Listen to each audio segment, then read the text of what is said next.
During the Patrick Mahomes and Andy Reid era in Kansas City, the Chiefs have constantly been a top 2 to 3 team in the NFL. They've won 2 Super Bowls in that time and gone to another one, and they've made the AFC Championship every single year under Patrick Mahomes. And this team has been the epitome of dominance throughout the past 5 years or so. And they've equaled or rivaled the dominance of the Patriots, albeit during a shorter time span during this little era. But I do see that this era could be coming to an end. This era of dominance could be coming to an end starting this season. And I think it's due to the fact that they've had so much star power. They've drafted so well. They've found these diamonds in the rough all over the place, but they can't pay everybody. You just can't pay everybody. By the time people get done their rookie contract or a bargain contract, you're going to need to pay them. And you're going to have to invest more money into a lot more people. And because they have so much star power, they can't pay all these people big contracts. And that's starting to show with Chris Jones, because Chris Jones is holding out. And there's a very likely chance that he will not be ready for week 1 on Thursday. As I'm recording this, it is Tuesday night, and he still has not reported to the team facility. And knowing how the NFL works, if he hasn't reported yet, he probably will not be ready by Thursday. And even if he does report either tonight or tomorrow, then he'll be on a snap count. And this dramatically affects Kansas City's defense, because they've already lost Juan Thornhill as a safety who's one of the backbones of their defense, and they had to release Frank Clark. And Chris Jones and Frank Clark were one of the best pass rushing duos in the NFL, and now they're staring at a very real possibility that they won't have either of those guys in the lineup in this next year. And their defense has taken a massive hit. Their defense was a constant cause of concern for the first couple of years of the Patrick Mahomes era, and it had gotten a lot better. Their pass rush had gotten a lot better in the past couple of seasons with Frank Clark and Chris Jones, and they have been trending upwards.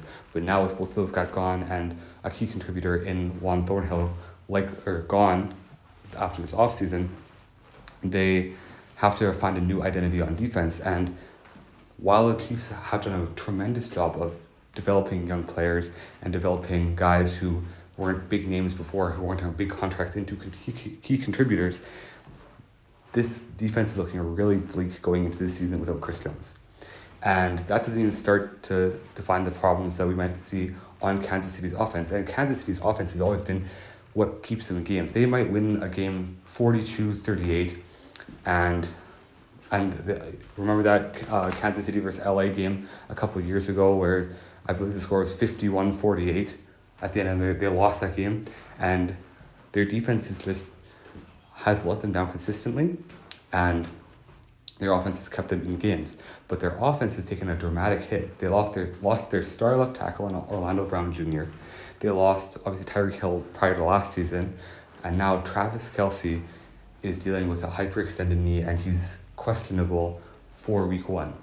And knowing how hyperextended knees are, he might play week 1, he might not. I doubt that he'll play week 1 because we only have a couple of days till game time, and they might want to save him for later on. But even if he can come back for week 2 or week 3, he won't be at 100% for a while. And this offense is down to bare bones outside of Travis Kelce and Patrick Mahomes. Outside of Mahomes and Kelce, their receivers are only Kadarius Toney, Marquez Valdez-Scantling, and Sky Moore. Those are the starting receivers for the Kansas City Chiefs. Isaiah Pacheco is the starting running back. And while these are all solid players who have played a key role in the Kansas City's Super Bowl win this past season, they are not true number 1 wide receivers. MVS was a good number 2. Kadarius Toney has had flashes, but he has struggled to stay healthy and has had his drop issues as well. And Sky Moore is just very unproven, right? And knowing how Kansas City's offense works, they can probably make it work, but without added playmakers at receiver, and if Travis Kelce's out at tight end or limited at tight end even, and cannot be the same driving force that he's been for Kansas City's offense for the past 5 or 6 years, then who knows what Kansas City's offense will look like this year. And in their own division, in the AFC West, Los Angeles got better, Las Vegas got better, and Denver presumably will be better going into this next season. Denver has a new head coach. I think Las Vegas is going to have a lot more stability this year. Josh Jacobs just signed his deal, and I think Jimmy Garoppolo can fit that system really well. And Jimmy Garoppolo might be an upgrade over Derek Carr. And I think that any one of these teams can take a game from Kansas City. And Kansas City, going 14-3 last year and having the 1 seed, they went 6-0 in their own division. But say each of those teams wins a game against the Chiefs, and all of a sudden they're 3-3 in their own division, and all of a sudden one team sweeps them in the season and they go 2-4. I think that 3-3 is very realistic for the Chiefs to go in their own division. And that's 3 more losses. That puts them down to 11-6. And maybe they lose a couple close games because their defense can't get to the quarterback as well as they're used to, or our receiver drops the ball because he's just not experienced enough. These kind of little things is what Kansas City hasn't had to deal with as much the past 5 years. Patrick Mahomes has been able to run around, make crazy plays with his arms and his legs, and throw crazy passes to Travis Kelce and Tyreek Hill, who were both in the top 3 at their position for the past 5 years. And they had depth behind those guys to support them. And then at the beginning of the Patrick Mahomes era, you had guys like Kareem Hunt running back, and then you had a couple of years of other guys who really performed well. I think Isaiah Pacheco can be a really good running back for them, but not if he's the sole option on that offense. So I see Kansas City going about 10-7 to 11-6 this year. I think they'll still be good. I just don't think they'll be as dominant as we've seen them be. I don't think they'll be dynasty level production in Kansas City this year. And I think either the Chargers or the Raiders will overtake Kansas City in their own division. I think the Chargers have a much better chance of doing that. And I think the Chargers have enough talent to go 12-5 and beat Kansas City in the division. I think the Chargers have a good chance of beating the Chiefs in both games head-to-head as well. So I think this year could start the demise of the Chiefs.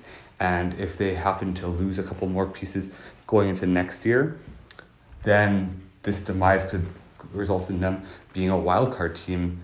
Like the only goes about 9-8. And I think that Patrick Mahomes is good enough that he will will you into the playoffs. I don't think they're in danger of missing the playoffs, but I do think they are in danger of not winning their division and having to play a road playoff game in the first round of the playoffs. They haven't even had to play in the first round of the playoffs, having to bye for how many years in a row, right? And now they might have to be on the road in that first game. So I'm really excited to see kind of how Kansas City performs this year. And as a Chargers fan, I do believe that my Chargers have a chance to do something and go a little bit farther throughout this season.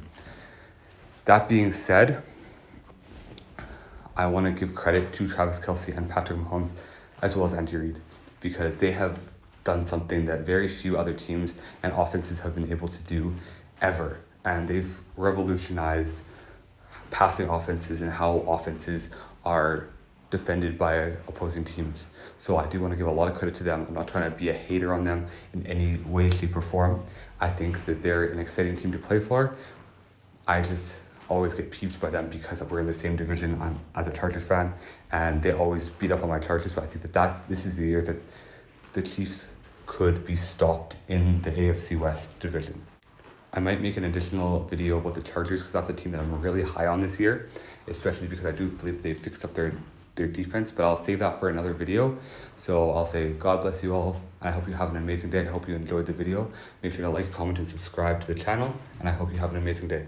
God bless.